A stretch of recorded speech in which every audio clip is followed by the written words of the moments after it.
예전에는 유리하면 유리한 걸 안 드러내려고 그랬어요. 그럼 반대쪽이 뭉친다고요. 근데 이번에는 좀 다른 것 같아. 어느 효과가 큰지 모르겠어요. 이게 잘못하면 탄핵당하겠다. 뭉치자. 더 나가자. 이것과 이거 진짜 탄핵당할 것 같아. 아주 죽여버리자.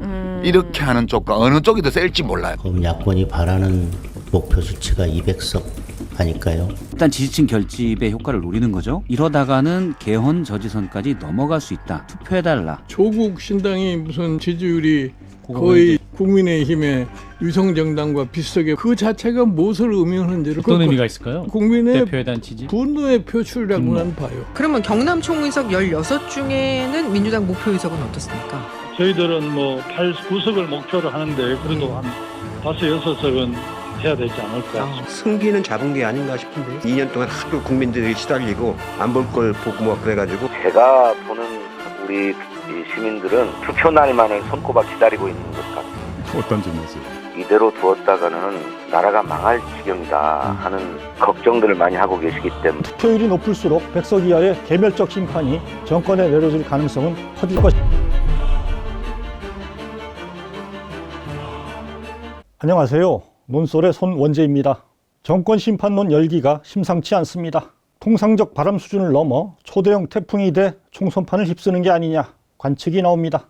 윤석열 정권의 유례없는 무능과 전횡을 2년 동안 참고 참아온 다수 유권자의 심판 민심이 일거에 화산 폭발하듯 대분출할 수 있다는 겁니다. 태풍, 화산 분출 같은 비유가 나오는 건 이번 선거가 단순히 여야 어느 한쪽이 이기고 지는 정도를 넘어 정치 지형 자체의 변화로 기결될 수 있다. 이런 점을 시사합니다. 구체적으로 국민의힘의 선 탄핵 저지선인 100석이 무너질 수 있다. 위기감을 표출하고 있습니다. 달리 말하면 범야권이 200석을 넘길 수 있다는 얘기입니다. 범야권이 바라는 목표 수치가 200석 아닐까요? 의회 독재, 범죄자 독재가 되는 것을 막기 위해서는 끝까지 저희들이 최선을 다하겠습니다. 조선일보 등 보수 매체도 범야권 200석 가능성을 발빠르게 기사화했고 일부 칼럼은 정권 존망의 위기 상황이다. 이런 주장까지 편 바 있습니다. 위기감을 불러일으켜 보수를 결집하려는 의도로 읽힙니다. 어제 오늘 계속 나왔던 조선일보의 모습을 보면 일단 지지층 결집의 효과를 노리는 거죠. 이러다가는 개헌 저지선까지 넘어갈 수 있다. 투표해달라. 이런 겁니다. 또 하나는 저는 더 크게 보는 거는 대통령실에 얘기하는 것 같아요. 고집을 너무 부리지 말고 민심을 좀 받아들이세요.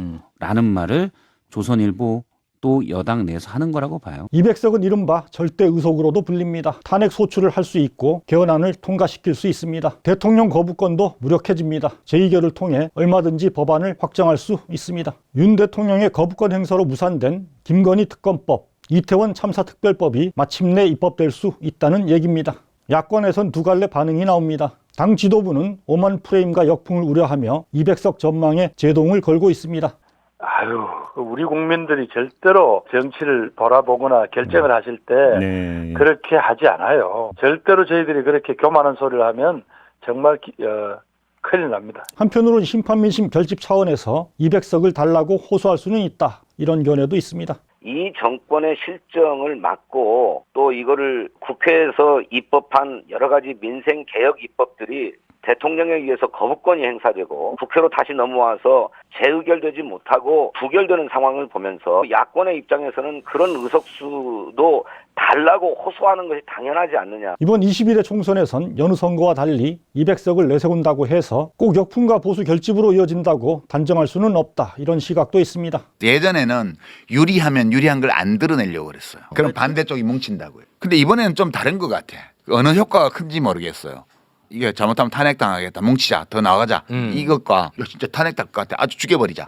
이렇게 하는 쪽과 어느 쪽이 더 셀지 몰라요. 이번엔 워낙 민심 저변에 심판론이 강력하게 작동하고 있어서 조선일보 등의 생각과 달리 보수 결집 역풍 못지않게 어쩌면 그 이상으로 심판을 바라는 유권자 결집과 쏠림이라는 대세론 효과가 발휘될 가능성도 있다는 분석입니다. 여러분 생각은 어떠십니까? 정권 심판론이 여당의 탄핵 개헌 거부권 제2결 저지선인 100석 붕괴로 이어질 수 있다는 전망이 대두한 건 최근 2, 3주 사이에 벌어진 일입니다. 이달 초까지만 해도 심판론은 야당 공천 갈등과 정권의 의대정원 학대 돌진 등에 가려 내연하는 모양새였습니다. 그러다가 공천이 마무리되고 조국 혁신당 출연으로 선명한 심판 전선이 펼쳐졌습니다.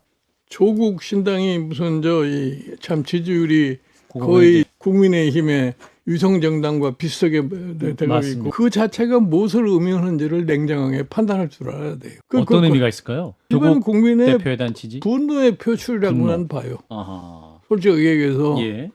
그러니까 윤석열 대통령의 그동안에 이 쌓여온 그 부정평가라고 보는 것이 예.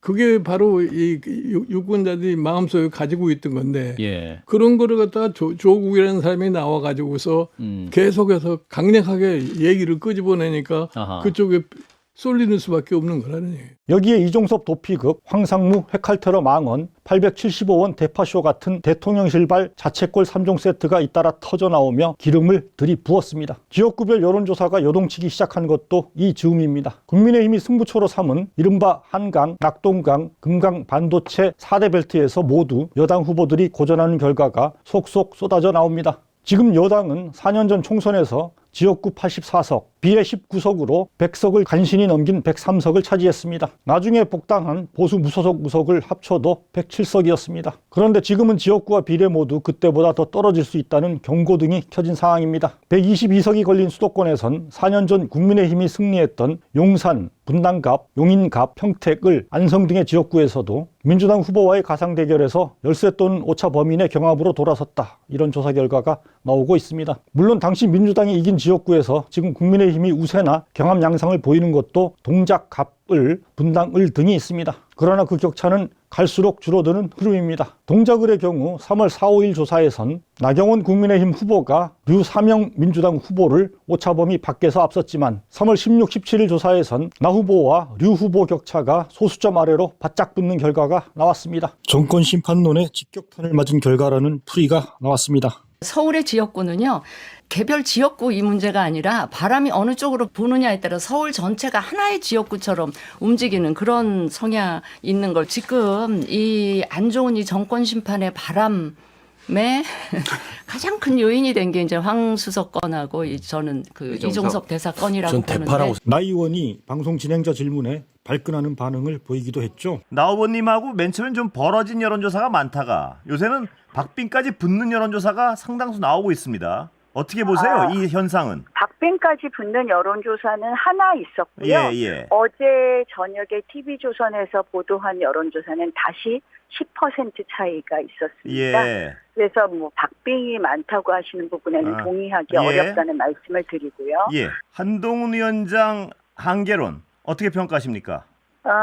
이제 뭐 전부 질문이 저희 당 계속 이런 질문 하시니까 우리 당 지지율 더 떨어지는 것 같아요. 말씀하시고 싶은 친명횡재, 뭐 비명횡사 왜 이런 거. 그건 좀 오래된 얘기 아닙니까? 예. 금강벨트로 불리는 충청권 여론조사도 민주당 강세가 뚜렷합니다. 4년 전 민주당은 충청권 28석 중 20석을 차지했습니다. 이번에는 4년 전 국민의힘이 이겼고 충남에서 보수세가 가장 강한 곳으로 꼽히는 홍성 예산에서도 박빙 승부가 펼쳐지고 있습니다. 17, 18일 조사에선 양승조 민주당 후보가 강승규 국민의힘 후보를 앞질렀고 18, 19일 조사에선 강 후보가 양 후보를 앞섰습니다. 낙동강 벨트가 포함된 부산 경남에선 최근 민주당 선전 기류가 완연한 여론조사 결과가 잇따라 나오고 있습니다. 한국리서치가 21일, 24일 실시한 조사에선 민주당 현역 의원이 버틴 부산 사하갑, 북구갑, 경남 양산을에서 모두 민주당 후보가 국민의힘 후보를 오차범위 바깥에서 앞서는 것으로 나타났습니다. 반대로 4년 전 국민의힘이 차지한 부산 사상 해운대갑에선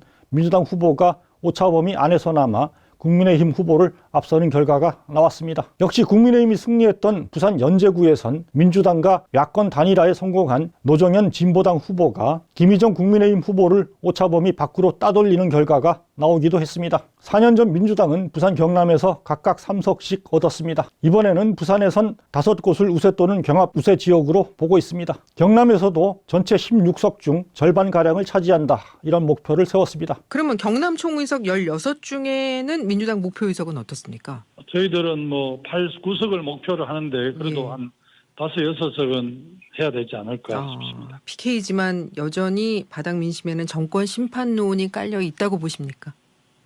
예, 당 지지율은 지금 국민의힘이 그래도 높거든요. 최근에 뭐 우리가 약간 추월한 게 하나 정도 여론조사에 잡혔는데 당 지지율은 여전히 국민의힘이 높지만 우리 정권 심판론이 작동하고 있는 것 같고 바닥에. 이런 조사 결과들이 쌓이면서 여당 지역구 의석이 4년 전 84석에서 80석 아래로 쪼그라들 수 있다 전망이 나옵니다. 여기에 여당 비례대표 또한 4년 전보다 줄 가능성이 커졌습니다. 조국 혁신당 돌풍으로 민주당 위성정당과 조국 혁신당의 비례 지지율 합계가 50%에 육박하면서 범야권 파이가 더 커졌기 때문입니다. 이를 모두 고려하면 국민의힘 100석 붕괴도 불가능하지 않다는 계산에 이르게 됩니다. 물론 이런 계산은 현재까지 나온 여론조사 결과에 기반한 대략적 추론일 뿐입니다. 남은 선거 기간 어떤 변수가 돌출할지 모릅니다. 각 당의 대응에 따라서도 판세는 출렁일 수 있습니다. 특히 몇백, 몇천 표 차이로 갈리는 초경합 지역이 적지 않다는 점이 결과를 예단하기 더 어렵게 합니다. 지금 저희 조사에서도 한 2%에서 4% 사이, 표로 따지면 한 2,000표 내외가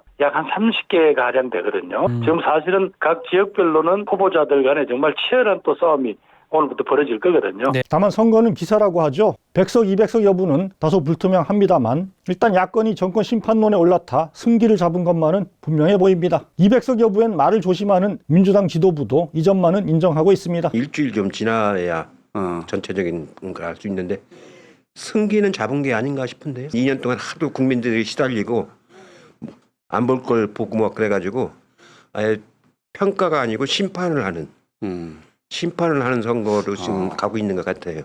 저축은 꺾이고 우리들은 올라가는데 그 추세가 지금 당분간 계속되고 있는 것 같아서 이런 것 같으면 저희 당의 지지자들은 좀 이게 뭐랄까 조금 견고하다 이렇게 이제 판단이 돼서 이제 해볼 만하다고 말씀드렸습니다. 물론 국민의힘은 얘기가 다릅니다. 저희들은 좀 전반적으로는 지금 굉장히 좀 좋지 않은 환경이다, 상황이다.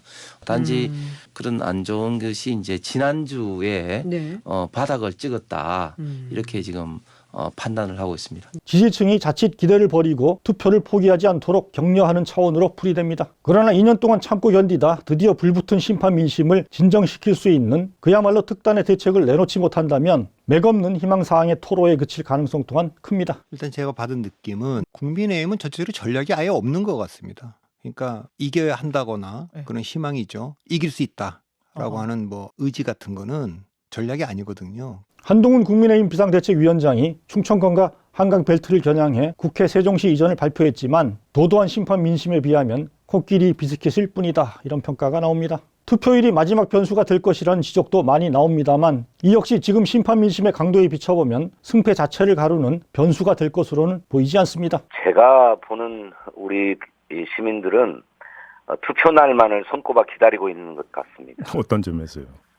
이대로 두었다가는 나라가 망할 지경이다 하는 걱정들을 많이 하고 계시기 때문에 이번 4월 총선에서 반드시 윤석열 정권을 혼내야 되겠다.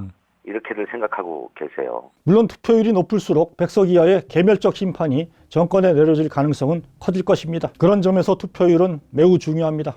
이제 며칠만 지나면 사전투표입니다. 심판 민심의 규모와 위력을 확인할 날도 얼마 남지 않았습니다. 논설에서 함께 계속 주시하도록 하겠습니다.